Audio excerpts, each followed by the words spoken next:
નમસ્કાર, સત્યમેવ જયતે લાઈવ ન્યૂઝમાં આપનું સ્વાગત છે। વડોદરા શહેરમાં નશાના વેપાર સામે પોલીસે વધુ એક સફળ કાર્યવાહી કરી છે। વારસિયા પોલીસે લક્ષ્મીનગરના નાકેથી ગાંજાનું છૂટક વેચાણ કરતા એક યુવાનને રંગે હાથ ઝડપી પાડ્યો છે। આરોપી પાસેથી ગાંજો, મોબાઈલ ફોન અને બર્ગમેન સ્કૂટર સહિત કુલ 61,000થી વધુનો મુદ્દામાલ જપ્ત કરવામાં આવ્યો છે। પોલીસે આરોપી વિરુદ્ધ NDPS એક્ટ હેઠળ ગુનો નોંધી વધુ તપાસ શરૂ કરી છે। પોલીસ કમિશનર નરસિંહા કુમારની સૂચના મુજબ શહેરમાં નશા મુક્તિ અભિયાન અંતર્ગત વારસિયા પોલીસ દ્વારા સઘન પેટ્રોલિંગ કરવામાં આવી રહ્યું હતું।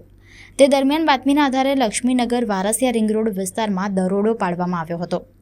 અહીંથી પોલીસે 29 વર્ષીય કૃણાલ અર્જુન કુમાર રૂમાનીને 2 વ્હીલર પર ગાંજાનું છૂટક વેચાણ કરતા ઝડપી પાડ્યો હતો। તપાસ દરમિયાન આરોપી પાસેથી 23.46 ગ્રામ ગાંજો, મોબાઈલ ફોન અને બર્ગમેન સ્કૂટર સહિત કુલ ₹61,173નો મુદ્દામાલ જપ્ત કરવામાં આવ્યો હતો।